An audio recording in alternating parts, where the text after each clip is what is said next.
మన ఆరాధన కీర్తనగా 119వ కీర్తన. లోకమంతటా వెలుగు ప్రకాశించెను, యేసు జన్మించినప్పుడని కీర్తన పాడుకుందాం. ఆంధ్ర క్రైస్తవ కీర్తన పుస్తకం నుండి 119వ కీర్తన. లోకమంతటా వెలుగు ప్రకాశించెను, యేసు జన్మించినప్పుడు ఆకాశమునందు గొప్ప నక్షత్రము పుట్టినప్పుడు లోకజ్ఞానులు గొల్లలు వెళ్ళి, లోకజ్ఞానులు గొల్లలు వెళ్ళి, లోకరక్షకుడేసుకు మ్రొక్కిరి. లోకమంతటా వెలుగు ప్రకాశించెను, నేను వెలుగై చీకటిలో వెలుగుచున్నాను. చీకటిగా నీ గ్రహింపలేదు, నేను లోకమునకు వెలుగై ఉన్నాను. నన్ను వెంబడించు వాడు చీకటిలో నడవక, వాడు చీకటిలో నడవక జీవము వెలుగై ఉండడనేసు. లోకమంతటా వెలుగు ప్రకాశించెను, ఆ పట్టణములో సూర్యుడైనాడు, చంద్రుడైనా కనపడలేదు. ఆ పట్టణములో దేవుని మహిమై ప్రకాశించుచున్నది. ఆ పట్టణమునకు దేవుని గొర్రె, ఆ పట్టణమునకు దేవుని గొర్రె వెలుగై దీపమై వెలుగుచుండు.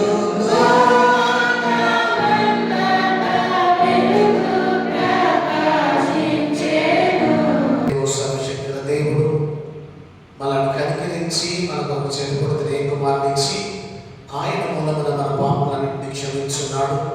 ఆయన నామమున విశ్వాసం ఉంచు వారికి దేవుని బిడ్డలకు అధికారమిచ్చు, వారికి తన పరిశుద్ధాత్మను గ్రహించును.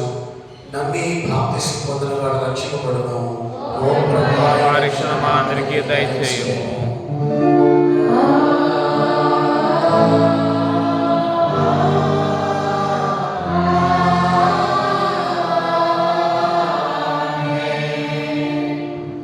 అడ్వెంట్లోని 4వ ఆదివారం కొరకు ఏర్పాటు చేయబడిన ప్రారంభ గీతము.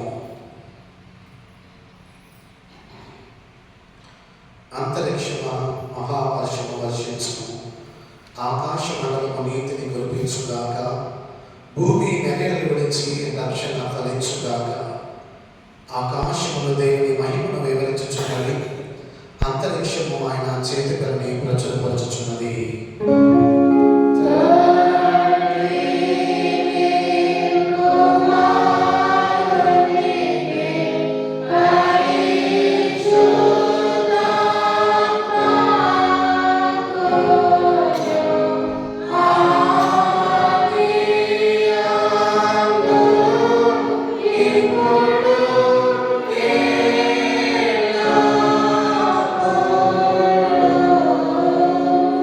Yeah.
అడ్వెంట్లోని 4వ ఆదివారం.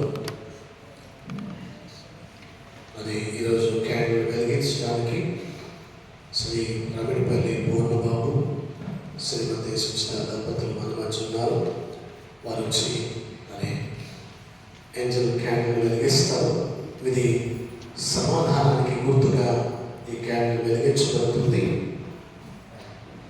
సర్వోన్నతమైన స్థలంలో దేవునికి మహిమ, ఆయనకి ఇష్టమైన మనుషులకు భూమి మీద సమాధానం అని దూతలు స్తోత్రగానం చేశారు. సమాధానానికి గుర్తుగా అది క్యాండిల్ వెలిగించబడుతుంది. ప్రార్థన చేయడానికి శ్రీమతి గూడూరి సరళ గారు సిద్ధంగా ఉండాలని మనం చేస్తున్నాం.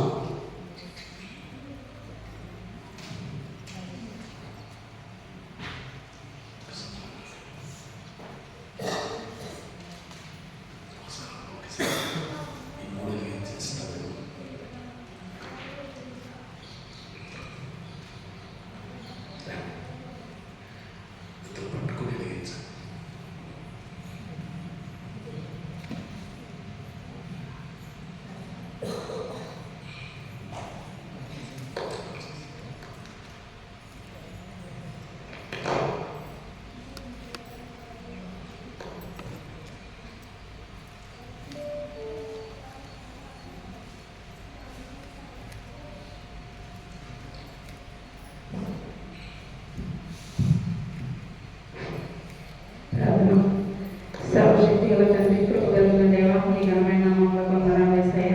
తండ్రి నాయన గతించిన కాలమంతట్లో చెప్పగల పశువు ప్రభుని వందనాలు స్తోత్రాలు. ఈరోజు చూడని వారంతా మమ్మల్ని అయితే సజీవంగా కట్టకుండా కాచి కాపాడడానికి వందనాలు స్తోత్రాలు ప్రభువా.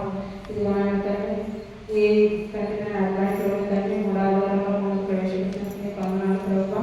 ఇది మన బిడ్డలు బట్టి వందనాలు తండ్రి, కోటను సృష్టిని బట్టి వందనాలు ప్రభువా. బిడ్డలైనా తండ్రి ఈ సమాధానమైన క్యాండిల్ వెలిగించడానికి చూపించినాము, మీకు వందనాలు ప్రభావ. బిడ్డలు చిన్న వయసులో జ్ఞాపకం చేసుకొని తండ్రి నాయన తండ్రి ఇరువురిని జరపరిచిన విధానం బట్టి కూడా మీకు వందనాలు స్తోత్రాలు తండ్రి. అలాగే నాయన బిడ్డలు జ్ఞాపకం చేసుకొని గర్భఫలమైన బహుమానంతో బిడ్డలు నింపుతున్నందుకు నీకు వందనాలు ప్రభావ. పూర్ణ చేస్తున్న ఉద్యోగం ధర్మమంతట్లో కాపుదల దయచేయండి ప్రభావ. బిడ్డకి తెలివిని జ్ఞానాన్ని మీరు దయచేస్తున్నందుకు నీకు వందనాలు. బిడ్డలు చేస్తున్న పనిపాట్లను మీరు దీవించి ఆశీర్వదించండి ప్రభావ. అలాగే నాయన సిస్టర్ని కూడా మీరు జ్ఞాపకం చేసుకోండి ప్రభావ. బిడ్డకి నాయన తండ్రి కావాల్సిన ఆరోగ్యాన్ని దయచేయండి తండ్రి. తండ్రి వేసుకునే మందుల ద్వారా నాయన తండ్రి తినే ఆహారంలో నాయన నీ రక్తాన్ని ప్రోక్షింపచేసిన ఆయన గర్భంలో ఉన్న శిశువు మంచిగా ఎదగడానికి చూపించమని అడుగుతున్నాం తండ్రి. సుఖమైన ప్రసవాన్ని మీరు దయచేయమని అడుగుతున్నాం తండ్రి. ఆరోగ్యంగా బిడ్డలను మీరు దయచేయమని అడుగుతున్నాం తండ్రి. నీకు వందనాలు ప్రభావ. అలాగే నాయన బిడ్డకి నాయన తండ్రి మన ఉద్యోగ ప్రయత్నం కూడా నాయన బిడ్డ చేస్తుండగా నాయన నీకు కాపుదల దయచేయండి ప్రభావ. తండ్రి నాయన ఏ లోటు లేకుండా కాచి కాపాడమని అడుగుతున్నాం తండ్రి. నీకు వందనాలు ప్రభావ. తండ్రి నాయన మరి నాకు ఇచ్చే అవకాశాన్ని నాకు ఇచ్చినందుకు నీకు వందనాలు ప్రభావ. నీ సన్నిధిలో ఇచ్చిన భాగ్యాన్ని మాకు ఇచ్చినందుకు నీకు స్తుతులు స్తోత్రాలు ప్రభావ. తండ్రి నాయన మా ప్రార్థనలో తప్పులు ఉంటే మాకు ఇచ్చిన అపరాధాలను అదేదో క్షమించండి. ఏ స్పర్శత నామం పెట్టండి వేడుకుంటాం తండ్రి.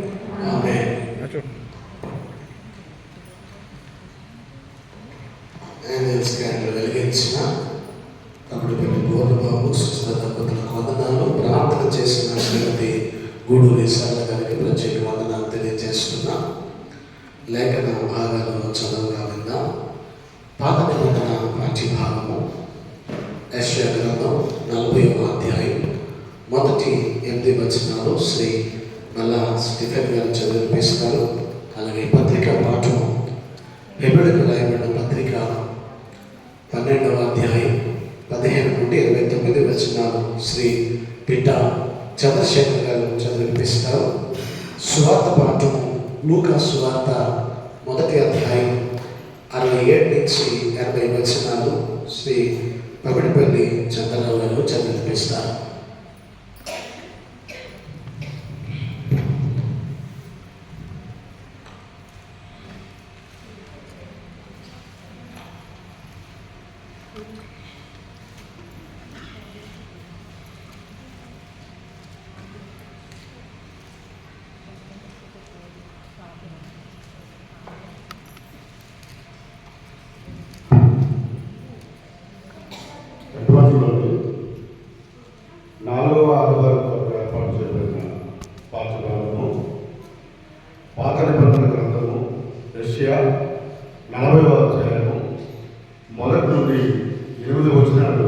విధంగా వ్రాయబడుతుంది.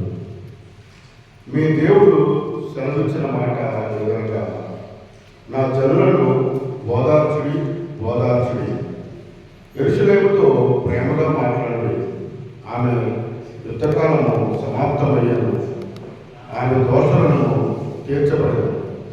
యెహోవా చేతి వలన ఆమె తన సమస్త పాపముల నిమిత్తము రెండింతలు పొందినను సమాచారము ఆమెకు ప్రకటించుడి. ఆలకించుడి, అడవిలో ఒకడు ప్రకటించుతున్నాడు.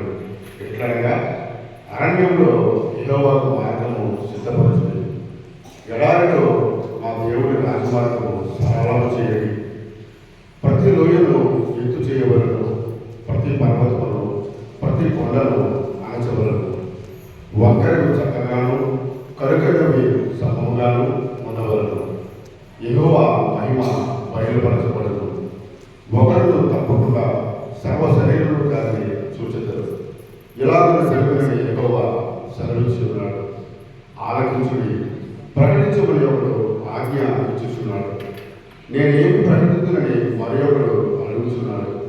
సర్వ శరీరులు గట్టి అయి ఉన్నారు, వారి అంతమంతయు అడవి పువ్వులే ఉన్నది. యెహోవా తన శ్వాసము దాని మీద ఊదగా గడ్డి ఎండును, పువ్వు వాడు. నిశ్చయముగా జనులు గడ్డి వంటి వారు, గడ్డి ఎండు పువ్వులు, దాని పువ్వు వాడిపోవును. మన దేవుడి వాక్యము నిత్యము నిలుచును. ఈ వాక్య పట్టణము దేవుడు దీవించును గాక.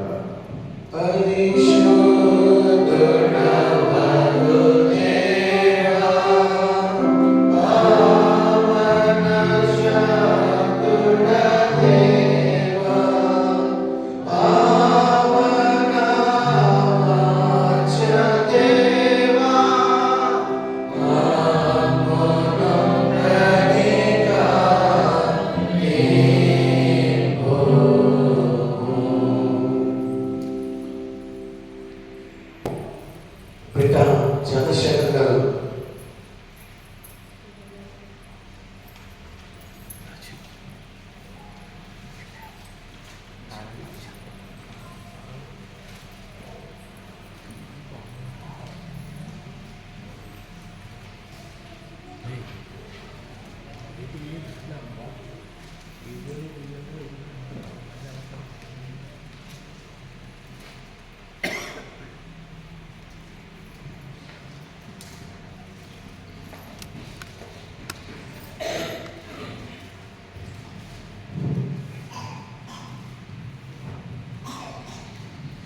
అడ్వెంట్లోని 4వ ఆదివారం కొరకు ఏర్పాటు చేయబడిన పత్రికా పాఠ్యభాగము గబ్రియెలు రాసిన పత్రిక 12వ అధ్యాయము 17 నుండి 29 వరకు ఈ విధంగా వ్రాయబడి ఉన్నది.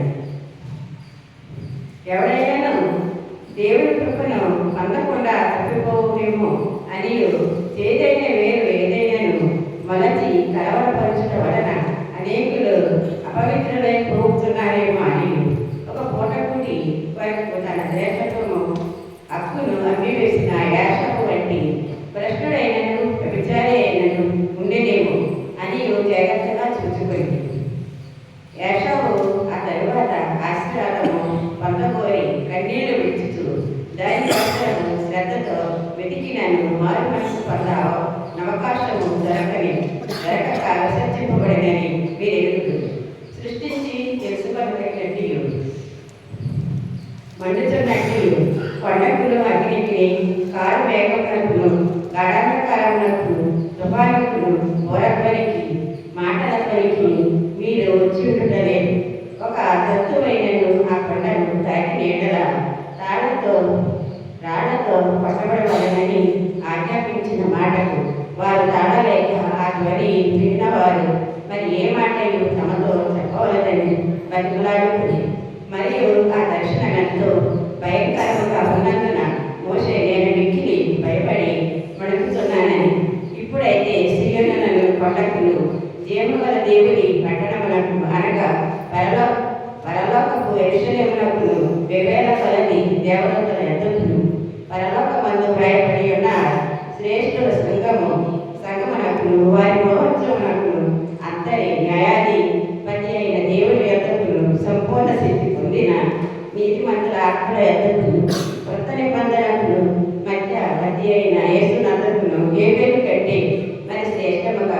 వారి ప్రార్థన అర్థాలకు మీరు వచ్చి ఉన్నారు. మీకు మీకు మీకు బుద్ధి చెప్పుతున్న వారిని నిరాకరింపకుండానట్లు చూసుకొని వారు భూమి మీద నుండి బుద్ధి చెప్పిన వారిని నిరాకరించినప్పుడు తప్పించబడకపోయిన ఎడల పరలోకము నుండి బుద్ధి చెప్పుతున్న వారిని విసర్జించు మనము తప్పించబడకపోవటం మరి నిశ్చయము కదా. అప్పుడు ఆయన శబ్దము భూమిని చలింపజేసును. కానీ ఇప్పుడు నేను ఇంకొకసారి భూమిని మాత్రమే కాక ఆకాశమును కూడా కంపింపజేయదు అని మాట ఇచ్చి ఉన్నాడు. ఇంకొకసారి ఆ మాట చలింపవేయనని నిలకడగా ఉండు నిమిత్తము అవి సృష్టింపబడినట్టు చేయబడినవి బొత్తిగా తీసి వేయబడినని అర్థం ఇచ్చుతున్నది. అందువలన మనము నిశ్చలమైన రాజ్యములు పొంది దైవకృప కలిగి యుద్ధము ఆ కృప కలిగి వినయభక్తులకు దేవునికి ప్రీతికరమైన సేవ చేయుదు అనగా మన దేవుడు గ్రహించే అన్నాడు. ఈ వాక్యం ఉంటుంది.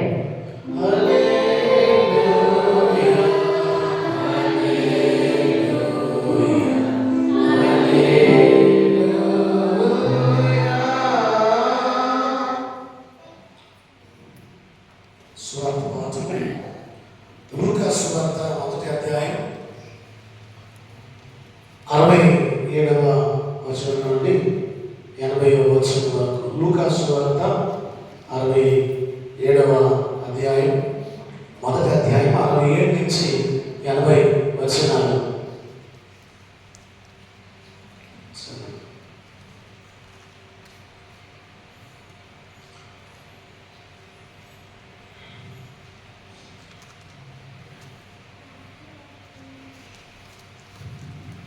అడ్వెంట్లోని 4-6 వరకు ఏర్పాటు చేయబడిన సువార్త పాఠ్యక్రమం లోకారాసిన సువార్త 1వ అధ్యాయము 67 నుంచి చివరి వరకు ఈ విధంగా తయారు చేయము.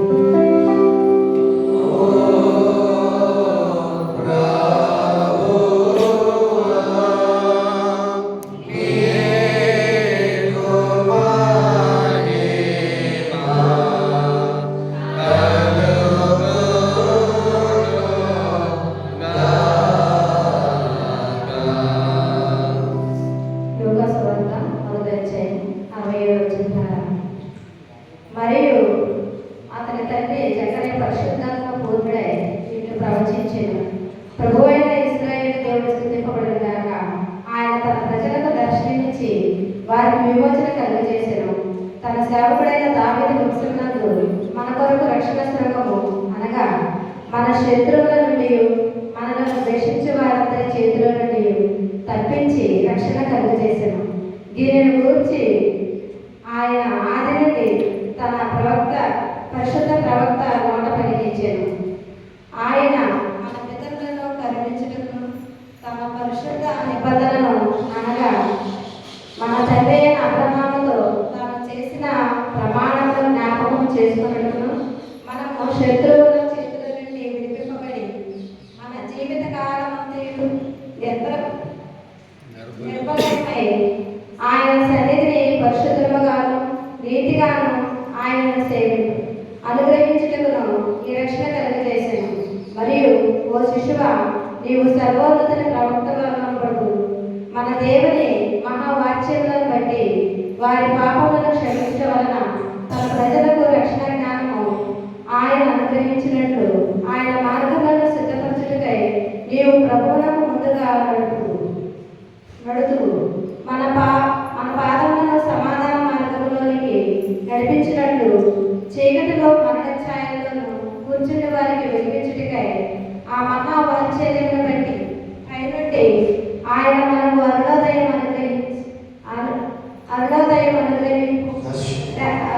అరుణోదయ దర్శనం అనుగ్రహించెను. శిశువు ఎదిగి ఆత్మయంతో బలము పొంది ఇశ్రాయేలుకు ప్రత్యక్షమకు దినము వరకు అరణ్యంలో నుండెను. ఈ వాక్యం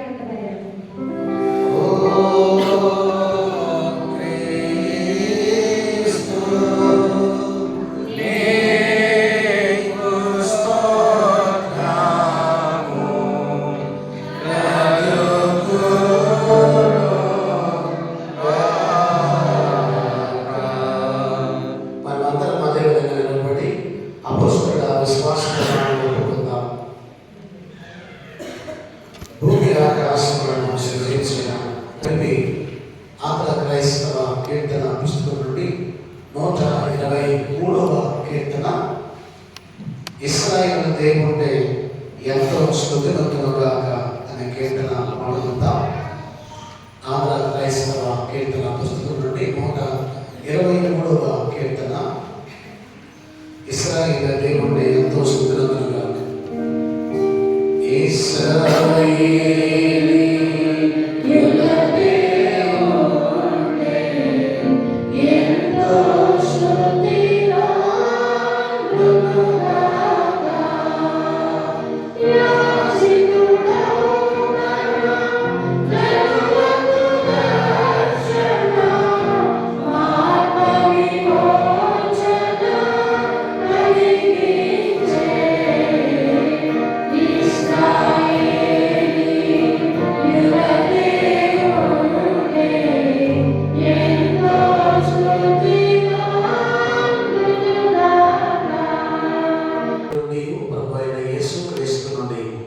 కృపయు సమాధానాన్ని కలుగునుగాక.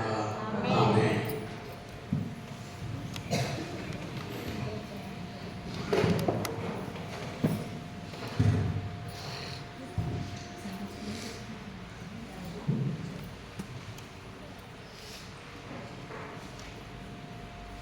ప్రభునందు ప్రియ దేవుని సంగమా,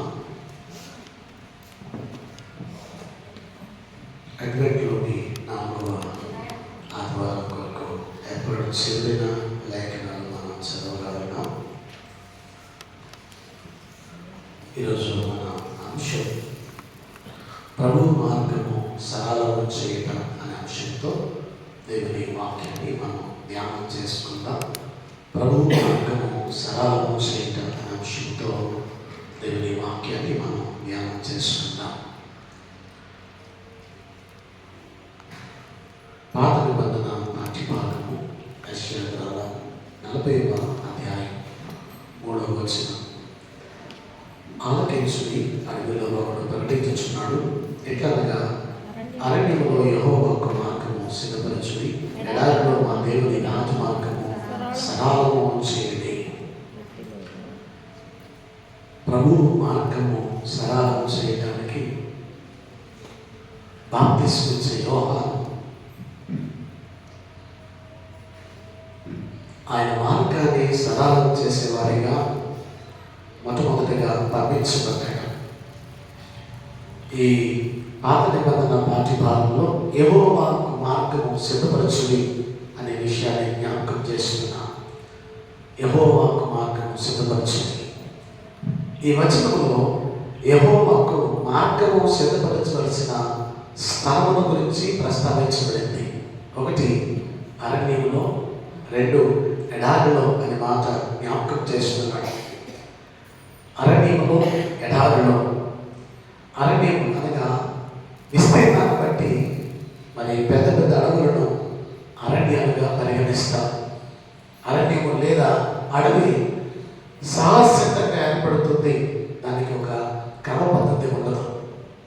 ఎడారి అనగా నీరు లేనిది మరియు ఎత్తు బలాలతో ఇసుకతో ఉండేటువంటి ప్రాంతంగా ఉంటుంది. అరణ్యము, ఎడారి ఇవి 2 మానవ హృదయానికి పోల్చబడి ఉంది. అరణ్యము, ఎడారి 2 కూడా మానవ హృదయానికి పోల్చబడి ఉంది.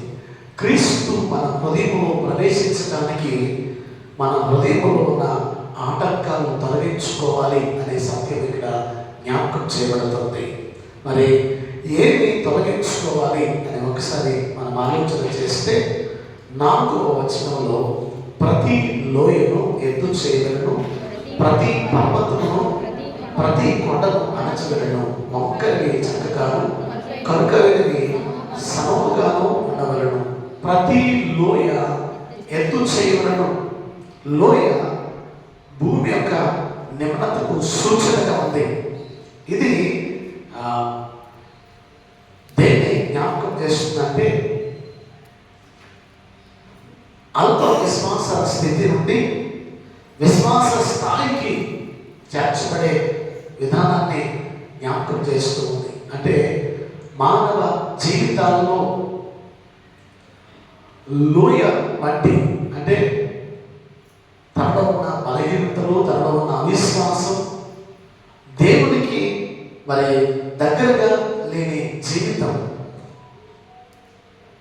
అవిశ్వాసమైన స్థితిలో మానవుడు ఉండిపోవడం, లేదా దేవుని గొప్పతనాన్ని లేదా దేవుని రక్షణను గుర్తించలేనటువంటి పరిస్థితులు మానవుడు ఉండటం, తన విశ్వాసాన్ని పెంచుకుంటూ మానవుడు ఎత్తు చేయబడాలి అంటే శారీరక బలహీనత, లోకాశలను అనగదొక్కి ప్రభునందలేని ఆత్మీయ స్థాయిని గుర్తు చేసుకోవాలి. ప్రతి లోయ ఇక్కడ జ్ఞాపకం చేస్తూ ప్రతి లోయ ఎత్తు చేయగలను, ఆధ్యాత్మికంగా లోతుగా ఉన్నటువంటి స్థితి, ఆ స్థితిని మన ఎత్తు చేసుకునేటువంటి వారిగా ఉండటం అంటే శారీరక బలహీనతలు, లోక ఆశలు వాటిని అణగదొక్కి ఆత్మీయంగా వృద్ధి పొందేటువంటి స్థితి. గమనించినట్లయితే ఆయన యందు సమస్తం సాధ్యం కనుక బలమైన విశ్వాసికి అవసరం అనే మాట జ్ఞాపకం చేస్తున్నాడు. అలాగే ప్రతి పర్వతము కొండను అణచవలను, గర్వమునకు అహంకారానికి పర్వతము కొండ సూచనగా ఉన్నాయి. గర్వానికి అహంకారానికి పర్వతము కొండ సూచనగా ఉన్నాయి. అహంకారంతో గర్వంతో లూసిఫర్ పైనుండి కిందకి తోలివేయబడ్డాడు. తేజో నక్షత్రమా వెంట్లు కిందకి తోలిబడుతున్నా అంటాడు యెషయా 14:12. నాశనానికి ముందు గర్వం నడుస్తుందట. నాశనానికి ముందు గర్వం నడుస్తుంది. హామాను చాలా గర్వించాడు. హామాను గర్వం అతని నాశనానికి నడిపించింది. కనుక ఈ ప్రతి పర్వతము ప్రతి కొండ అణచవాలంటే మనం తగ్గించుకోవటం, మనలో ఉన్న గర్వం అహంకారం తీసివేసుకుని ప్రభు విషయంలో మనం తగ్గించుకునే వారిగా ఉండాలి. ప్రభు మన హృదయములు ప్రవేశించాలి అని అంటే ఇలాంటివన్నీ మన హృదయంలో నుండి తీసివేయబడితేనే ప్రభుని మన హృదయంలో చేర్చుకోగలం. ఎత్తు పర్వతాలన్నీ కొండలన్నీ అణిచివేయబడి సరళం చేయబడ్డం అప్పుడే దైవాత్మ మన హృదయంలో ప్రవేశిస్తుందట. మనలో ఉన్న అహంకారం గర్వం ఏం చేస్తుందంటే దేవుని ఆత్మ మన హృదయంలో ప్రవేశం లేకుండా చేస్తుంది. కనుక ఏది సరళం చేయబడాలి అంటే మన హృదయంలో ఉన్నటువంటి అహంకారం గర్వం అన్నీ సరళం చేస్తేనే ప్రభు లోపలికి ప్రవేశించగలడు. మూడవదిగా వంకరని చక్కగాను అనే మాట జ్ఞాపకం చేస్తున్నాడు. వంకరతన నడతకు ప్రవర్తనకు సాదృశ్యంగా ఉంది. వంకరని సమముగా లేదా వంకరని చక్కగా చేయటం, ఆ వంకరతన మన యొక్క నడతకు ప్రవర్తనకు సాదృశ్యంగా ఉన్నాయి. అంటే అక్రమైనటువంటి మార్గాలు, చీకటి క్రియలు సరిదిద్దుకోవటాన్ని ఇది జ్ఞాపకం చేస్తూ ఉంది. దేవునికి వ్యతిరేకమైన జీవితం మనం సరిదిద్దుకోవటాన్ని జ్ఞాపకం చేస్తూ ఉంది. వంకరిని చక్కగాను మనం మామూలుగా అంటూ ఉంటాం, మాట్లాడుకున్నప్పుడు వీడు చాలా వంకరుడుగా అంటాం. అంటే వారి క్రియలు వారి మాటలు ఒకలాంటి లోపం కలిగిన స్థితిని జ్ఞాపకం చేస్తాయన్నమాట. ఆ వంకరిని చక్కగా చేయబడాలి. అంటే మనం సరి చేయబట్టాన్ని ఇక్కడ దేవుడు మనకు జ్ఞాపకం చేస్తున్నాడు. వంకరితనం సరి చేయబడటం వీళ్ళరా.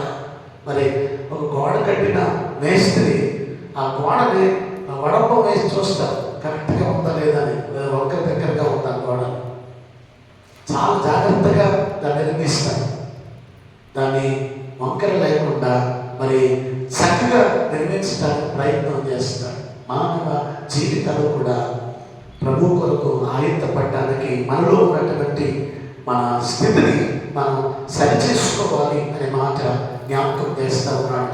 అనగా వ్యక్తి యొక్క ఆలోచన, మాట, క్రియ వక్రంగా ఉంది కనుక ఆలోచన వక్రంగా ఉంటే ఆలోచన వాటన్నిటినీ మనం సరిచేసుకుని దేవునికి ఇష్టమైన వారిగా మన జీవితాలు మార్చుకోవాలి. వంకర జీవితాలు క్రీస్తు మార్గం సరళం చేయబడాలి. 4వదిగా కలుగైనవి సమముగా చేయబడటం. కలుగుతాం మూర్ఖత్వానికి మరి సూచనగా జ్ఞాపకం చేయబడతామండి. కలుగుతాం అంటే బండబారిన స్థితి నుండి మనం మెత్తని వారిగా మార్చబడతాం. మీలో ఉన్న రాతి హృదయం తీసివేసి మాంసపు హృదయం మీకు ఇస్తాం అని చెప్పాడు. ఈ కలుగుతనం పిల్లరా మనలో ఉన్నటువంటి వినుటకు వ్యతిరేకత చూపించటం, విని గ్రహించని వారిగా ఉండటం, వినుటకు వ్యతిరేకత చూపించటం, విని గ్రహించని వారిగా ఉండటం, పట్టించుకొని మూర్ఖమైన మూసుకుపోయిన మనస్తత్వాలు వాటిని మనం సరిచేసుకోవాలంట. కఠినమైన మనస్తత్వం కలిగిన వారు, రాతి హృదయం కలిగిన వారు సమముగా చేయబడాలి. అందుకే కలుగు నేలలో దొరబడాలి, కఠినమైన రాళ్ళు వేరు చేయబడాలి. బిడ్డల దయ, ప్రేమ, కరుణ మన హృదయంలో ప్రవేశించినాడు. మనం దేవుని ప్రేమించగలం, సాటి వాటిని కూడా మనం ప్రేమించగలమంట. నేటి సమాజంలో సాటివాన్ని కూడా ప్రేమించగలిగిన స్థాయి మనం నడిపించగలం పిల్లరా. కనుక సమాజ నిర్మాణ స్థితికి పురుగులుపుతుంది. మనలో ఉన్న స్థితిని సరిచేసుకోకుండా యెషయా ప్రవక్త ఈ 4 ప్రాముఖ్యమైనటువంటి భాగాల ద్వారా ప్రభు మార్గాన్ని సరళం చేసే విధానాన్ని ఇక్కడ జ్ఞాపకం చేస్తున్నాడు. ఆనాడు బాప్తిస్మిచ్చి యోహాను ఈ సత్యమును ప్రకటించడం మనం ఇక్కడ గమనిస్తున్నాం. ఈ క్రిస్మస్ దినాల్లో ఉన్న మన జీవితాల్లో ఒకసారి ప్రతి లోయ పర్వతం, ప్రతి లోయ ఎత్తు చేయాలి, ప్రతి పర్వతం అణచబడాలి, వంకరని చక్కగాను కరుగైనది సమముగాను ఉండాలి అనే మాట జ్ఞాపకం చేస్తున్నాడు. మన జీవిత ప్రవర్తన, నడుక, మాట, మనం నడిచే జీవన విధానం ఎలా ఉంది? క్రీస్తుకు మహిమకరంగా ఆయన మనతో నివసించేటంతగా మన జీవితాలు ఉన్నాయా? ఆయన మనలో ఉండేటంతగా మన జీవితాలు ఉన్నాయా లేదా? ఆయన మార్గాన్ని మనం సరళం చేసుకుని, మన హృదయం అనే మార్గాన్ని సరళం చేసుకుని ప్రభు ప్రవేశించడానికి మరి ఆయత్తపడుతూ ఉన్నామా లేదా ఒకసారి మనం పరిశీలన చేసుకోవాలి. 2వదిగా చూస్తే లూకా సువార్త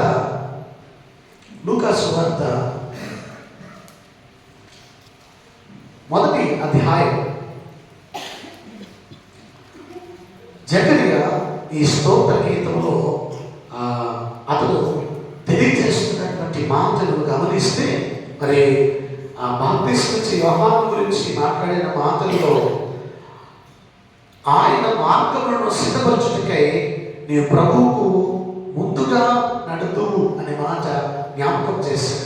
ఆయన మార్గములను సిద్ధపరచుటకై నీవు ప్రభువుకు ముందుగా నడుతువు. ఎంతకు ముందు జకరియా ప్రవచనంలోని మొదటి విషయాలు రక్షణ, విమోచన వాటి గురించి మనం ధ్యానం చేశాం. అయితే ఇప్పుడు లూకా సువార్తలో బాప్తిస్మిచ్చి యోహాను ఆ మార్గాలను సిద్ధపరచడానికి ఎలాగ బోధ చేశాడో ఒకసారి మనం గమనిస్తే, ప్రభు మార్గాలను సిద్ధపరచడానికి బాప్తిస్మిచ్చి యోహాను ప్రభువుకు ముందు నడుచు దూతగా అతను ఉన్నాడు. మరి అతను చేసిన పని ఒకసారి మనం చూస్తే లూకా సువార్త 3వ అధ్యాయం 3వ వచనం నుండి మనం చూడగలిగితే అక్కడ 3-6 వచనాల్లో ప్రభు మార్గం సిద్ధపరచుని ఆయన త్రోవను సరళం చేయండి అవన్నీ అరణ్యములో కేక వేయించున్న శబ్దమని ప్రవక్త యెషయా వాక్యముల గ్రంథమందు వ్రాయబడినట్టు ఇది జరిగిను అనే మాట జ్ఞాపకం చేస్తున్నాడు. దేవుని రాజమార్గాన్ని సిద్ధపరచడానికి ఏమి చేయాలో ఆ పనిని బాప్తిస్మిచ్చి యోహాను చేస్తున్నాడు అనే సత్యాన్ని తెలియజేస్తున్నాడు. నువ్వు ప్రభు మార్గాన్ని సిద్ధపరచడానికి నీవు ప్రభువుకు ముందుగా నడుతువు అని జకరియా ఆ స్తోత్ర గీతంలో బాప్తిస్మిచ్చి యోహాను గురించి జ్ఞాపకం చేస్తున్నాడు. వీళ్ళగా మనం ఒక సత్యాన్ని గమనిస్తే మరి అరణ్యములో అనగా అదుపు లేని మారు మనసు లేని ప్రజలు ఉన్న చోట ఇక్కడ బాప్తిస్మిచ్చి యోహాను ప్రకటన చేయటం ప్రారంభించాడు. వారి జీవితాలను సరిచేయటానికి యోహాను పని ఏంటంటే ఎత్తును సరిచేయటం, హోదా పదవిలో ఉన్న వారిని సరిచేయటం అనే మాట ఇక్కడ జ్ఞాపకం చేయబడుతూ ఉంది. ఒకసారి మనం గమనించినట్లయితే అక్కడ తెలియపరుస్తున్నటువంటి మాట ఆయన చెబుతూ ఉన్నాడు. మరి వారు ఏమేమి చేయాలో వారికి ఆయన జ్ఞాపకం చేస్తూ ఉన్నాడు. ఒకసారి చూడండి, లూకా సువార్త 3వ అధ్యాయం. సైనికులను నేనేమేమి చేయదని అతను అడిగి అందుకు అతడు ఎవరిని బాధ పెట్టకయు ఎవరి మీద అపనిందనయకయు మీ జీతములతో తృప్తి పొందిందని వారితో చెప్పాను.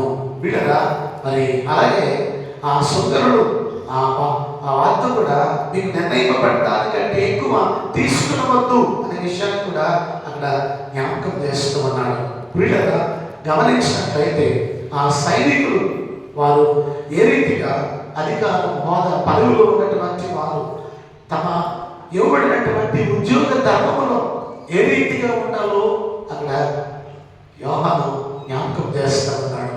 అంటే తమకున్నటువంటి దానిని తన స్వచిత్తానికి వాడుకోక ఎవరిని బాధ పెట్టకయో, అధికారం ద్వారా ఇక దేని ద్వారా అయినా ఎవరిని బాధ పెట్టక ఎవరి మీద అపనిందలేక మీ జీతములతో తృప్తి పొంది ఉండుడి అనే మాట ఇక్కడ జ్ఞాపకం చేస్తున్నాడు. పిల్లల ఇంకనూ మనం చూస్తే అతడు హెచ్చరిక చేశాడు. 18-19 వచనాల్లో అదియు కాక అతడు ఇంకనూ చాలా సంగతులు చెప్పి ప్రజలను హెచ్చరించు వారికి సువార్త ప్రకటించుడెను. అయితే చతుర్థాధిపతి అయిన హేరోదు చేసిన సకల దుష్కార్యం నిమిత్తము అతని సోదరుని భార్య అయిన హేరోదియ నిమిత్తము యోహాను అతన్ని గద్దించట. కరుడు గచ్చిన అనేకమైన హృదయాలను ప్రభుత్వం తెప్పటానికి వారు చేస్తున్న తప్పును గద్దించినటువంటి వ్యక్తిగా యోహాను ఉన్నాడు. ప్రభు మార్గం సరళం చేయడానికి ముందుగానే యోహాను చేస్తున్న కార్యం ఏంటంటే అనేకుల జీవితాలను సరిచేయడానికి ప్రయత్నం చేస్తున్నాడు. ఈ లూకా సువార్తలో ఆయన గురించి చదవబడినటువంటి ముందుగా మరి గాబ్రియేలుతో చెప్పిన మాట మనం చూస్తే అవిధేయులను నీతిమంతుల జ్ఞానం అనుసరించుటకు తిప్పి ప్రభువు కొరకు ఆయత్తపడి ఉన్న ప్రజలను సిద్ధపరచుటకై అనే మాట జ్ఞాపకం చేశారు. ఈ యోహాను చేసే కార్యాలు ముందుగానే ఆ మొదటి అధ్యాయం మనం చూసినప్పుడు 17వ వచనం నుండి ఇశ్రాయేలు అనేకులను ప్రభు అయిన దేవుని వైపు తిప్పుతాడు, అవిధేయులను దేవుని వైపు తిప్పేవాడిగా ఉన్నాడు, ప్రజలను సిద్ధపరచుటకై అతను పంపించబడ్డాడు అనే మాట ఇక్కడ జ్ఞాపకం చేస్తున్నాడు. చాలా స్పష్టంగా ఇక్కడ మనం గమనించినప్పుడు దేవుని రాకడలో ఆ రక్షణానందం పొందడానికి ఈ బాప్తిస్మిచ్చి యోహాను ఆ మార్గాలను సరళం చేస్తూ ఉన్నాడు. మనం గమనించినప్పుడు ఎవరైనా మరి మంత్రి గారు మన జిల్లా వచ్చినటువంటి రాజమండ్రి వస్తే ఏం చేస్తారు? మన రోడ్ల మీద గుట్లన్నీ ముందు కటింగ్ చేస్తారు. అవన్నీ ఏమి లేకుండా వాళ్ళకి ఏ వాహనాలు అడ్డు రాకుండా ఆ రోడ్లకు బాగోపోతే రోడ్లు వేసి ఆయన రావటానికి లైట్ వెళ్ళకపోతే లైట్ వెలిగించి అన్ని కొత్తతనం చేసి ఆయన రాక వరకు మార్గాన్ని సరళం చేస్తారు. ఆ మధ్యలో ఎమ్మెల్యే ఎవరు వచ్చినా సరే చాలా బాగా ఆ మార్గాన్ని సరళం చేయడం చూస్తాం. అలాగనే బాప్తిస్మిచ్చి యోహాను మారు మనసు లేని అనేక మందిని హెచ్చరిక చేస్తూ వారు మారు మనసు పొందాలని, లేకపోతే ఉగ్రత వారి మీదకి రాబోతుందని, వారి హృదయములు దేవుని కొరకు సిద్ధపరచబడాలని అతను బోధ చేశాడు. వారి జీవితాలను మార్చడానికి, ప్రభు కొరకు వారిని ఆయత్తపరచడానికి అలాగే అతడు తన బోధ జరిగించాడు బిడ్డలారా. ఆయన సామాన్యులకు కూడా బోధించగట. ఆ 3వ అధ్యాయం అందుకు జనుడు అలాగైతే 10వ వచనం, మేమేమి చేయమని అడుగుగా అతడు 2 అంగీలు గలవాడు ఏమీ లేని వారికి ఇవ్వననియు ఆహారము గలవాడు అలాగే చేయమననియు వారితో చెప్పాడు. సామాన్య జనులు కూడా ఆ ప్రభువు కొరకు వారు చేయవలసిన ఆ పనులు, వారు సరిగా సిద్ధపడవలసిన విధానం అక్కడ ఆయన జ్ఞాపకం చేస్తున్నాడు. 2 అంగీలు గలవాడు ఏమీ లేని వారికి ఇవ్వను, ఆహారము గలవాడు ఆహారం లేని వారికి ఇవ్వాలి. పేదవాడి పట్ల అవస్థలో ఉన్న వారికి సహాయం చేసేవారిగా, అంటే ప్రజలు స్వార్థపరుడుగా కాక ఆది సంఘం తమ చరాస్తులను అవి ఏ రీతిగా తమ ఉన్న వాటిని అందరికీ పంచిపెట్టి అవన్నీ అందరికీ సమముగా ఉండరు అని రాయబడినట్టుగా క్రైస్తవ బిడలుగా మన ప్రేమను ఇతరులకు పంచేవారిగా ఉండాలి అనే విషయాన్ని జ్ఞాపకం చేస్తున్నాడు. 2 అంగీలు గలవాడు ఏమి లేని వాడికి ఇవ్వాలి, ఆహారం గలవాడు ఆహారం లేని వారికి ఇవ్వటం. ఇది దైవిక ప్రేమ కలిగిన వారిగా వారిని సిద్ధపరుస్తున్నాడు. 2వ విషయం చూస్తే ఆయన ఆ సుంకరులకు కూడా జ్ఞాపకం చేశాడు. మరి నేనేమి చేయాలంటే మీకు నిర్ణయింపబడిన దానికంటే ఎక్కువ తీసుకురావద్దు. అంటే ఒకవేళ 10 రూపాయలు పన్ను అనుకోండి, మరి 20 రూపాయలు వసూలు చేసేవారు. మీకు నిర్ణయింపబడిన దానికంటే ఎక్కువ వసూలు చేయవద్దు. అన్యాయమైనటువంటి స్థితి, అన్యాయంగా. అందుకే జక్కయ్య ఏం చెప్పాడు, నేనేమని చెప్తున్నాయి నన్ను అన్యాయంగా తీసుకుంటా. అంటే తన వృత్తి అన్యాయమైన విధానం అన్నమాట. అన్యాయమైన స్థితి, ఏర్పరిచిన దానికంటే ఎక్కువ వసూలు చేయటం. అందుకే అలాంటి అన్యాయమైన నడక మీరు నడవద్దు అని జ్ఞాపకం సమస్త ప్రజలకు, సుంకరులకు, అలాగే సామాన్య జనులకు, అలాగే సైనికులకు అందరికీ కూడా అతను హెచ్చరిక చేశాడు. ఎలా జీవించాలో ఆయన రాబోతున్నాడు, ఆయన కొరకు ఎలా సిద్ధపడాలో ఆ సత్యాన్ని ఇక్కడ స్పష్టంగా జ్ఞాపకం చేస్తున్నాడు. మారు మనసుకు తగిన ఫలాలు ఫలించకపోతే ఏం జరుగుతుందో కూడా హెచ్చరిక చేశాడు. ఇదిగో ఇప్పుడే గొడ్డలి చెట్టగా ఉంచబడింది కనుక మంచి ఫలములు ఫలింపని ప్రతి చెట్టును నరకబడి అగ్నిలో వేయబడును. సిద్ధపడకపోతే ఆ ఫలించని ప్రతి చెట్టు నరకబడి అగ్నిలో వేయబడుతుంది. ఆయన మనకు సమయం ఇచ్చాడు. ఈ కాలం కృపాకాలం కనుక నీవు నేను సిద్ధపడవలసిన కాలం ప్రియులారా. ప్రభు మనకిచ్చిన సమయాన్ని అజ్ఞానులే కాక జ్ఞానుల వలె సద్వినియోగం చేసుకుంటూ ఆయన కొరకు సిద్ధపడాలి. ఆయన కొరకు సిద్ధపడాలి. బాప్తిస్మం యోహాను యేసు ప్రభు రాకముందు ఈ బోధలు చేశాడు. ఇప్పుడు మనమైతే ఆయన వచ్చాడు, ఆయన వెళ్ళాడు, ఆయన మళ్ళా రాబోతున్నాడు. ఆయన వచ్చి ఇంటి కొరకు రక్షణ కార్యం చేశాడు. మన ప్రాణాన్ని మన కొరకు బలంగా ఆయన పెట్టి ఆ రక్షణ విమోచన మనకు అనుగ్రహించాడు. మనం ఆయన కొరకు సంస్కృతిగా ఉండాలి. ఉండకపోతే ఇదిగో ఫలించని ప్రతి చెట్టు నరకబడి అగ్నిలో వేయబడును అనే మాట ఇక్కడ జ్ఞాపకం చేస్తున్నాడు. ఫలించని ప్రతి చెట్టు నరకబడి అగ్నిలో వేయబడుతుందట. కనుక మరి దేవుని బిడలుగా మనం సిద్ధపడవలసిన విధానాన్ని ఇక్కడ బాప్తిస్మం యోహాను జ్ఞాపకం చేస్తున్నాడు. మూడవ పాఠంగా పత్రిక పాఠం మనం చూస్తే హెబ్రీయులకు రాయబడిన పత్రిక 12వ అధ్యాయంలో ఆయన జ్ఞాపకం చేస్తున్నాడు. మరి చాలా స్పష్టంగా చెప్తున్న మాట, మీరు ఎక్కడికి వచ్చారో అనే మాట జ్ఞాపకం చేస్తూ సిద్ధపరచబడిన మార్గం ద్వారా ప్రభువు చెంతకు చేరండి అని పిలుస్తున్నాడు. సిద్ధపరచబడిన మార్గం ద్వారా ప్రభు మార్గం సరళం చేయటం. ఇప్పుడు ఆయన ఆ మార్గాన్ని సిద్ధపరిచాడు. సిద్ధపరిచే మార్గం ద్వారా మనం ప్రభు చెంతకు చేరాలి. ఈ వాక్య భాగాన్ని మనం గమనిస్తే 22వ వచనంలో చూసినప్పుడు మరి మీరు వచ్చి ఉన్నారు అనే మాట ఇక్కడ జ్ఞాపకం చేశాడు. ఎక్కడికి వచ్చాం అనే మాట మనం చూస్తే అక్కడ చాలా స్పష్టంగా జ్ఞాపకం చేస్తున్నాడు. సీయోను కొండకు, జీవము గల దేవుని పట్టణములకు అనగా పరలోకపు యెరూషలేమునకు, వేవేల కొద్ది దేవదూతల యొద్దకు, జ్యేష్ఠుల సంగమునకు, వారి మహోత్సవమునకు, అందరి న్యాయాధిపతి అయిన దేవుని యొద్దకును, సంపూర్ణ స్థితి పొందిన నీతిమంతుల ఆత్మ యొద్దకును, క్రొత్త నిబంధనకు మధ్యవర్తి అయిన యేసు యొద్దకును, హేబేలు కంటే మరి శ్రేష్టంగా పలుకు ప్రోక్ష రక్తమునకు మీరు వచ్చి ఉన్నారు అనే మాట జ్ఞాపకం చేస్తున్నాడు. మీరు వచ్చి ఉన్నారు అనే మాట ఎక్కడి నుండి వచ్చారో, అంటే ఎక్కడకు వచ్చారో ఆ సత్యాన్ని ఇక్కడ జ్ఞాపకం చేస్తున్నాడు. ఆ తర్వాత ఇలాంటి ప్రదేశానికి వచ్చాము కనుక 25వ వచనంలో ఏమంటాడంటే, మీకు బుద్ధి చెప్పుచున్న వారిని నిరాకరింపబడినట్లు చూచుకొనని వారు భూమి మీద నుండి బుద్ధి చెప్పిన వారిని నిరాకరించినప్పుడు తప్పించుకొనకపోయినా పరలోకం నుండి బుద్ధి చెప్పుచున్న వారిని విసర్జించున్నాము. తప్పించుకొనకపోవుట మరి నిశ్చయము కదా, తప్పించుకొనకపోవుట మరి నిశ్చయము కదా అంటున్నాడు.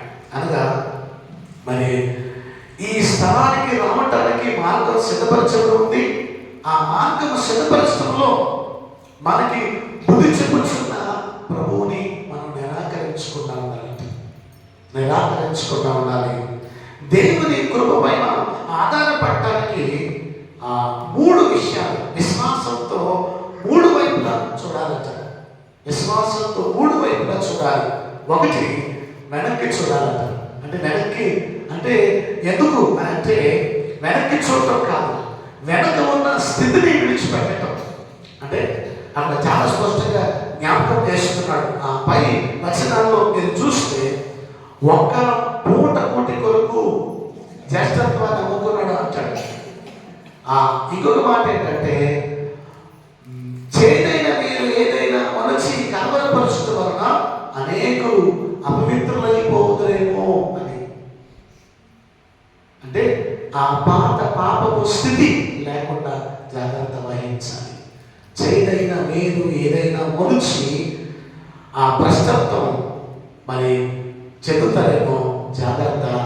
ఆ భ్రష్టత్వం లేని స్థితి కలిగి ఉండాలి. ఏసావు జ్యేష్ఠత్వం యొక్క విలువ గుర్తించలేకపోయాడు.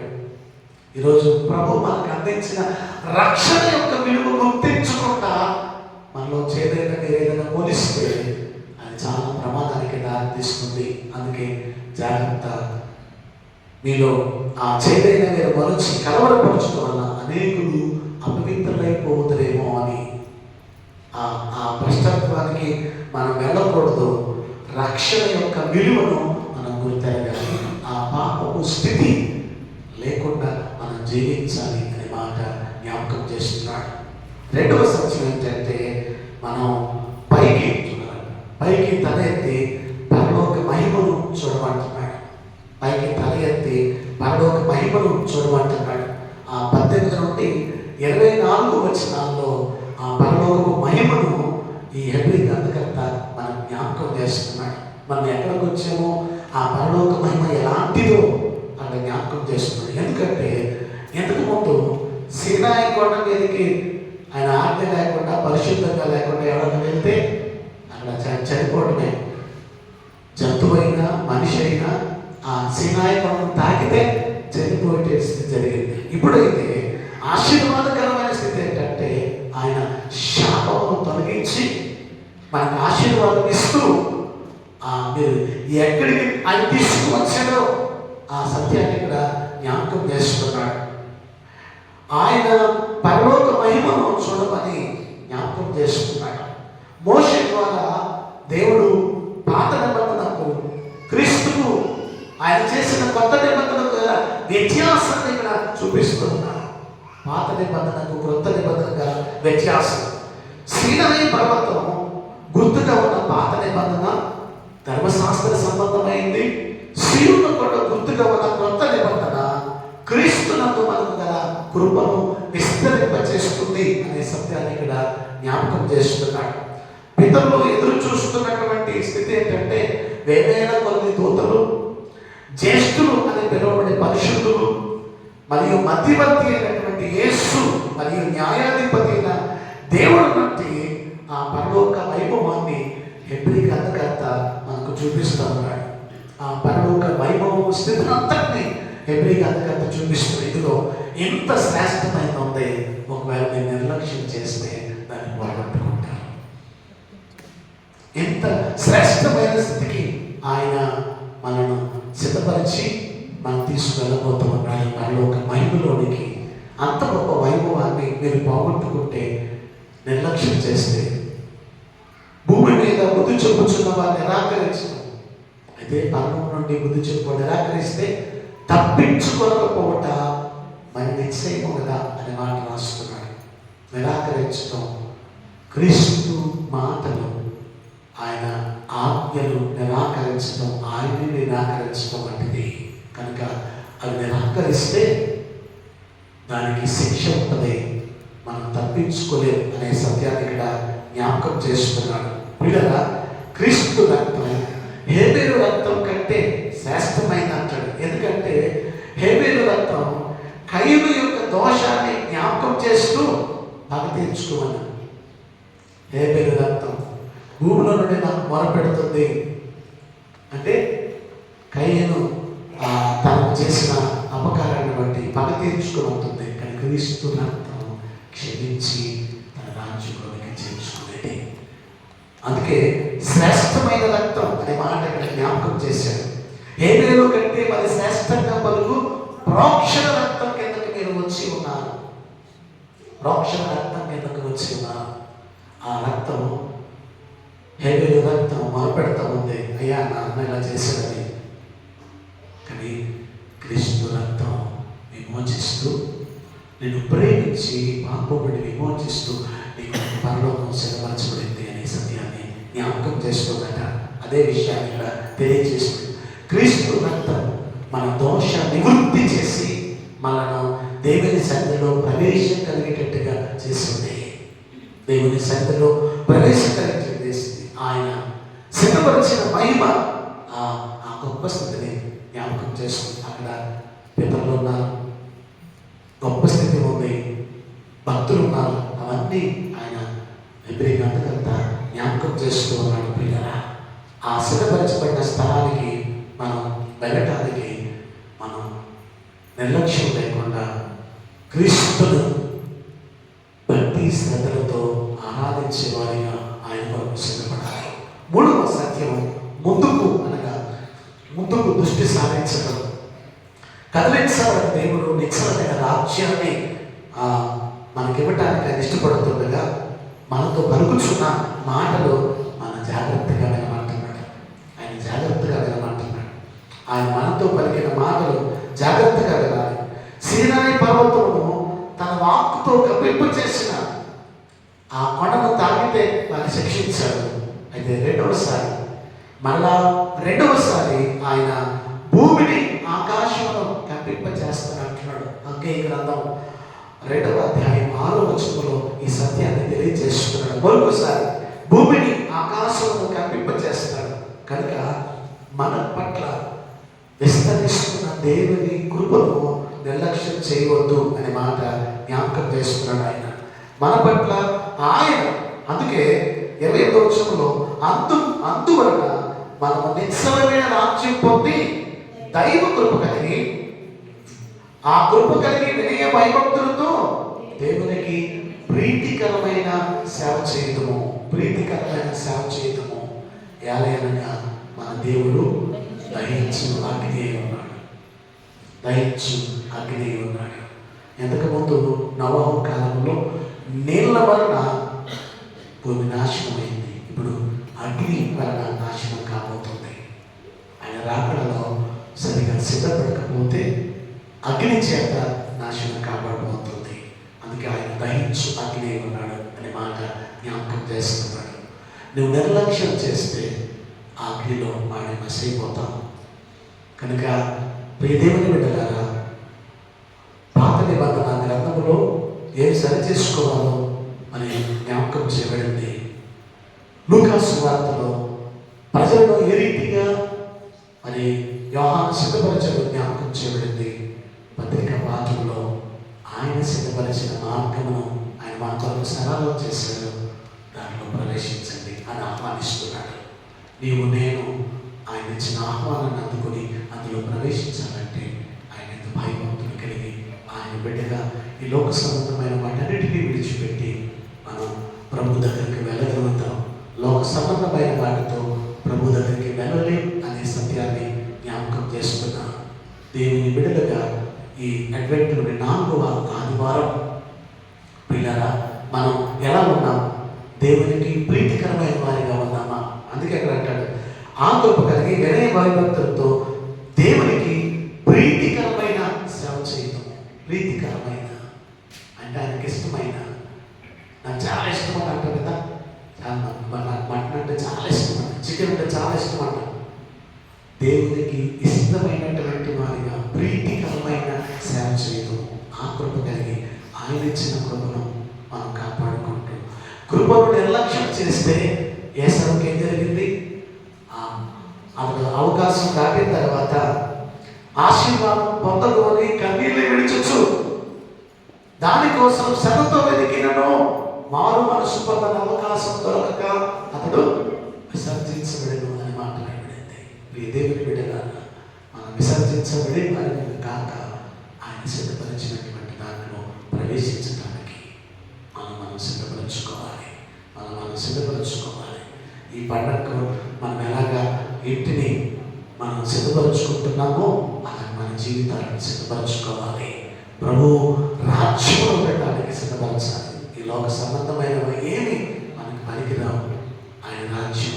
అందుకే మోషే అంటాడు, ప్రభువా తరతరాల వరకు మాకు నివాస స్థలం ఇది మనకి శాశ్వతం కాదు. ఇది కేర్ ఆఫ్ అడ్రస్ లాంటిదే తప్ప మన పౌరస్థితి లోకంలో ఉంది. అది సంపాదించుకోవడానికి ప్రయత్నం చేయాలి. భూమి మీద ఇచ్చిన కాలంలో ఆయన సిద్ధపరిచిన వాటిని స్వతంత్రించుకోవడానికి మనం సిద్ధపడాలి. భూమి మీద నీకు బుద్ధి చూపించడం వారిని రాకరించేలా పరమ నుండి బుద్ధి చూపించడం రాకరిస్తే మనం తప్పించుకొనకపోకుండా మనం ఏం చేయము కదా. జ్ఞాపకం చేసుకుంటాం. తప్పించుకోలేము. ఎవరు తప్పించుకోలేరట. ఒకవేళ మనం మోసపుచ్చుకుంటున్నామేమో మన ఆత్మీయ జీవితంలో. నేను చాలా భక్తిగా ఉన్నాను, ఎందుకంటే భక్తి అని భక్తి లేని వాడితో నువ్వు పోల్చుకుని నీ భక్తి చాలా గొప్పది అనుకుంటున్నావేమో. వీళ్ళగా తను నిల్చున్నాయని తలంచుకున్నవాడు పడిపోకున్నట్లు జాగ్రత్త పడగలుగుతాడు. తను నిల్చున్న తలంచుకున్నవాడు పడిపోకుండా జాగ్రత్త పడాలి. ఎవడో పడిపోయిన వాడి కోసం ఎవడు సరిగ్గా లేని వాడితో పోల్చుకోవద్దు. ఎప్పుడో నీ భక్తి అబ్రహాం వంటి భక్తిగా ఉందా? అలా పోల్చడానికి ప్రయత్నం చేయండి. నీ విశ్వాసం ఎలా ఉంది? శతాధిపతి విశ్వాసం ఎంత గొప్ప విశ్వాసం ఇస్రాయేలుని చూడలేదు అన్నాడు ఆయన. మరి వలె భక్తి జీవితం కలిగిన వారిగా మనం సిద్ధపడ్డామా?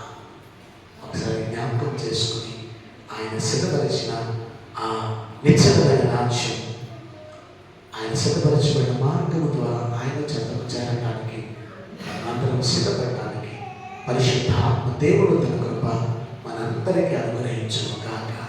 ఆమేన్. సమస్త జ్ఞానమునకు మించిన దేవుని సమాధానం యేసు క్రీస్తు వలన మన హృదయములకు మన తలంపులకు కావలి ఉండును గాక. ఆమేన్.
ముందుకు రావాల్సిందిగా మనం చేయించిన దేవుడు మీ జీవితాల్లో చేసిన మేలుల కొరకై మహోపకారాల కొరకై కృతజ్ఞత చెల్లించేవారు దయచేసి ముందుకు రండి.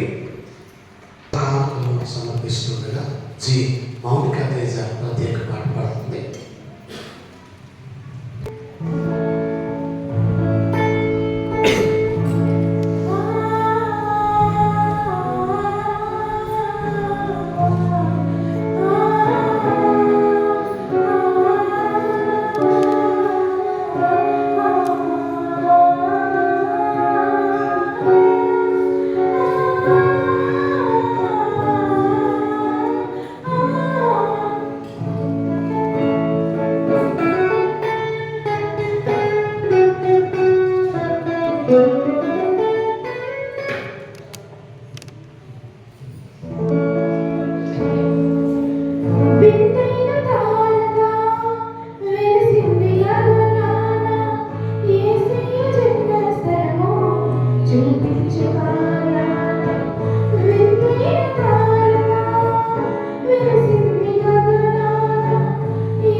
ప్రత్యేక పాట పాడిన మౌలిక తేజకు వందనాలు.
పరిశుద్ధుడైన తండ్రి, ప్రేమమైన దేవ, ఘనమైన శ్రేష్టమైన నామానికి వందనాలైనా గతించిన ఆదివారం నుండి ఈ ఆదివారం వరకు మమ్మల్ని సజీవులలో కాపాడి నాయన మీకు ఒక చేత అడ్వెంట్లో 4వ ఆదివారం మిమ్మల్ని స్తుతించడానికి ఆరాధించడానికి మీరు అనుగ్రహించిన మీ కృప కొరకు వందనాలు. ఆరాధనలో మీ బిడ్డలు అర్పించిన కానుకలను ఆశీర్వదించండి అయ్యా. ఇచ్చిన ప్రతి హస్తాన్ని రెట్టింపు దీవెనలతో నింపండి, మీరు మహిమ పొందండి ఆయన. ఆ తండ్రి కానుకలు మీ సేవలో మీ నామ మహిమార్థము మీ వాడబడలాగిన మీ కృప ప్రసాదించమని వేడుకుంటున్నా. మీకు వందనాలు చెల్లిస్తున్నాను ఆయన.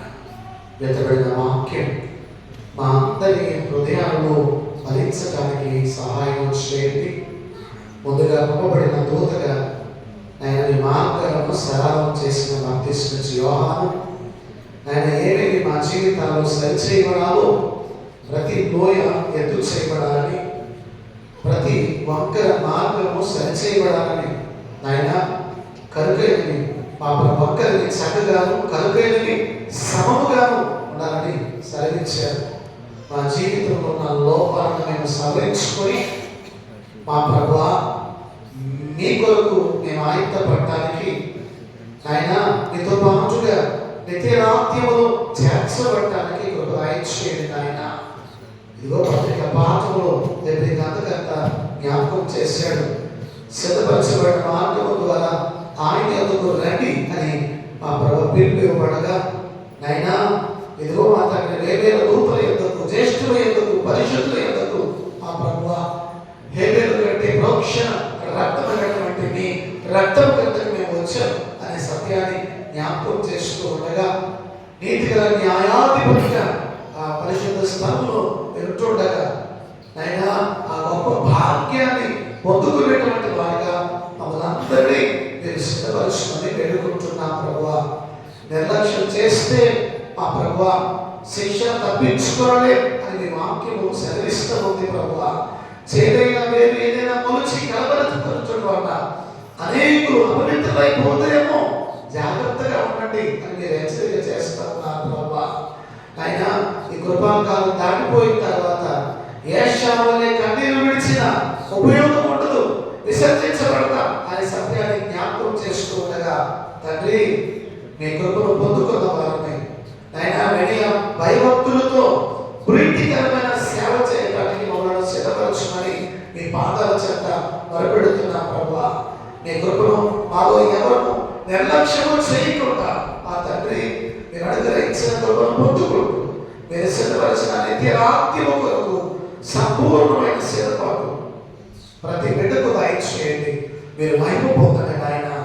స్తోత్రాలు చెల్లిస్తున్నాం. వితబడిన వాక్యం ప్రతి హృదయము ఫలించడానికి సహాయపడండి. మీరు మహిమ పొందండి ఆయన. స్తోత్రాలు చెల్లిస్తున్నాం. దయగల మా తండ్రి మా సంఘమును జ్ఞాపకం చేసుకొని సంఘములో ఉన్న ప్రతి కుటుంబాన్ని మీరు ఆశీర్వదించండి అయ్యా. దీవెన చేత నీకు అని ప్రత్యేకంగా వేడుకుంటున్నాం ఆయన 14వ తారీఖున జరిగిన స్త్రీల క్రిస్మస్ మీ నామ మహిమాత్మై జరిగించారు. తండ్రి మీకు వందనాలు. మా సంఘపు స్త్రీలందరినీ మీరు ఆశీర్వదించండి, దీవించండి. తండ్రి మీకు వందనాలు.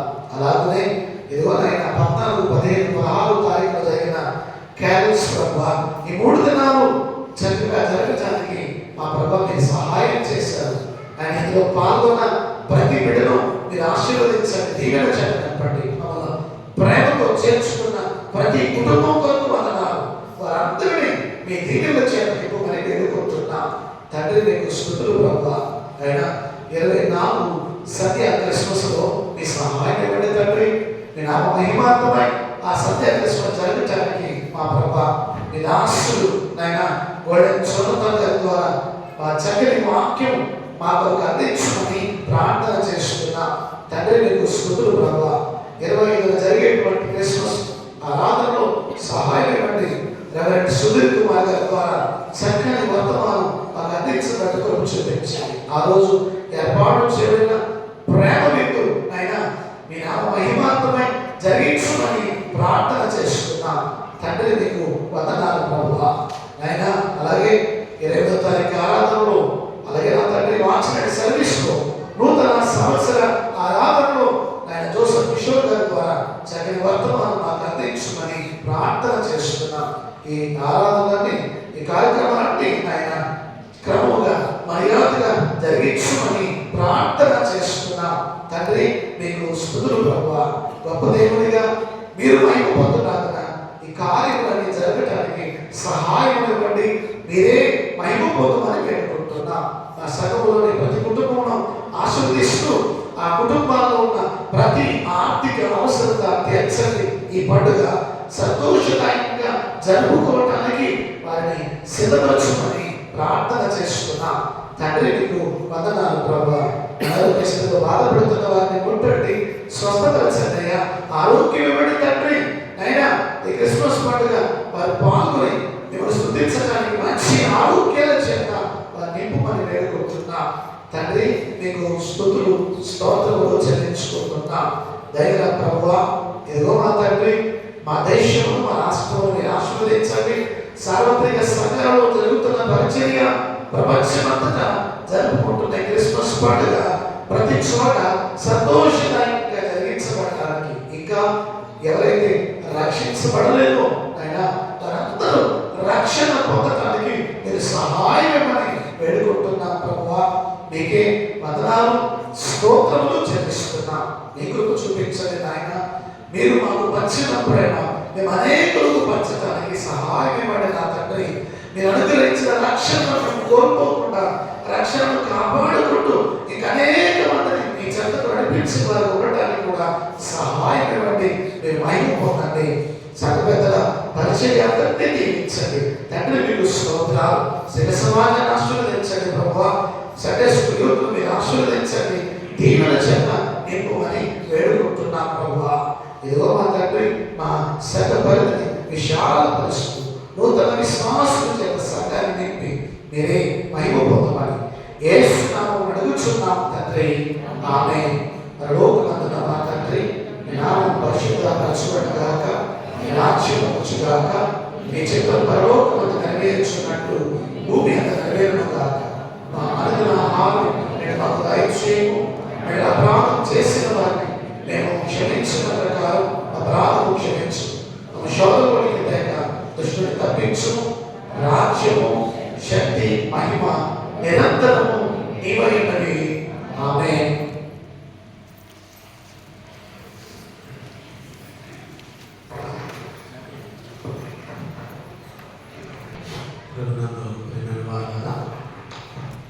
అందరికీ ప్రత్యేకమైన వందనాలు తెలియజేస్తున్నా. గంటల్లో విందాం. ఈరోజు క్యాండిల్ వెలిగించిన తొమ్మిదిపల్లి పూర్వబాబు సుచిత దంపతులకు ప్రత్యేకమైన వందనాలు. ప్రార్థన చేసినటువంటి గూడూరి స్వామి గారికి ప్రత్యేకమైన వందనాలు తెలియజేస్తున్నా.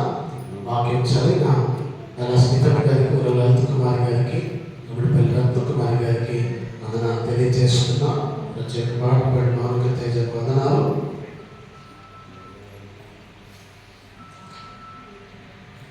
ఈ నెల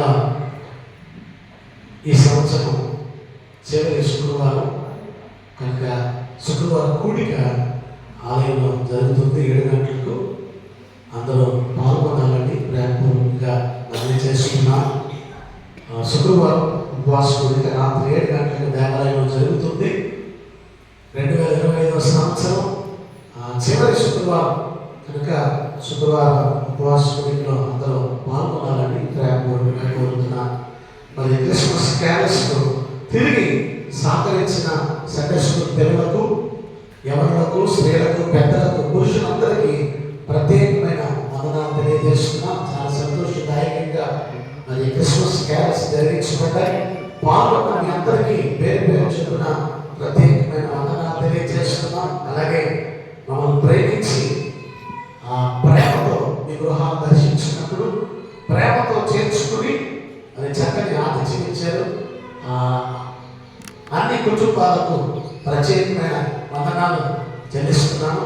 సత్సులు నిండుపట్టేట్టుగా మీ ప్రేమ చూపించారు కనుక అందరికీ ప్రత్యేకమైన వందనాలు తెలియజేస్తా ఉన్నాను. ఈరోజు మధ్యాహ్నం 3 గంటలకు ఆదికాండం 25 అధ్యాయం మీద బైబిల్ ప్రార్థన పరీక్ష జరుగుతుంది. మధ్యాహ్నం 3 గంటలకు మరి ఆసక్తి కలిగిన వారు ఈ ఎగ్జామ్ రాసేవారు పెన్ తెచ్చుకోండి. అవసరమైతే ఒకవేళ ప్యాడ్ మీ దగ్గర ఉంటే అది కూడా తెచ్చుకోండి. ప్రేమపూర్వకంగా కోరుతున్నాను. మధ్యాహ్నం 3 గంటలకు మరి ఈ బైబిల్ ప్రార్థన పరీక్ష జరుగుతుంది కనుక గమనించండి. వాటి ప్రైజెస్ మరి మా కుటుంబం నుంచి ఇస్తాం కనుక మరి అందరూ రాయాలని ప్రేమపూర్వకంగా కోరుతున్నాం. సువార్త దానిది ఎస్డిఎన్ కట్టేవారు డిసెంబర్ 25 లోపు నాకు అందజేస్తే కట్టి మీకు రిసిప్ట్ ఇస్తాను. ప్యారిష్ లెవెల్ 500, సినడ్ లెవెల్ 1500, అలాగే చర్చి అడ్మినిస్ట్రేషన్ ఫండ్ 5000 మనం కట్టాలి చర్చ్ నుండి. గమనించాలని కోరుతున్నాం. డిసెంబర్ 31 లాస్ట్ డేట్ కనుక అందరూ గమనించండి. ఎస్డిఎన్ కట్టేవారు మరి అమౌంట్ 25 లోపు అందించాలని ప్రేమపూర్వకంగా మనవి చేస్తున్నాం. చర్చి అయిన తర్వాత యవనస్తులందరూ ఉండండి. మీతో నేను మాట్లాడాలి కనుక చర్చ అయిన తర్వాత యవనస్తులందరూ ఉండాలని కోరుతున్నా.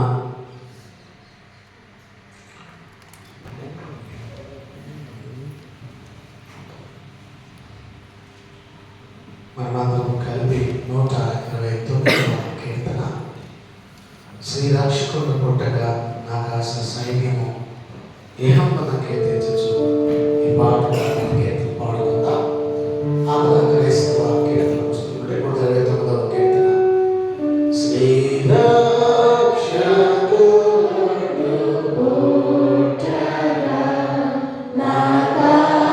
ఆకాశ సైన్యము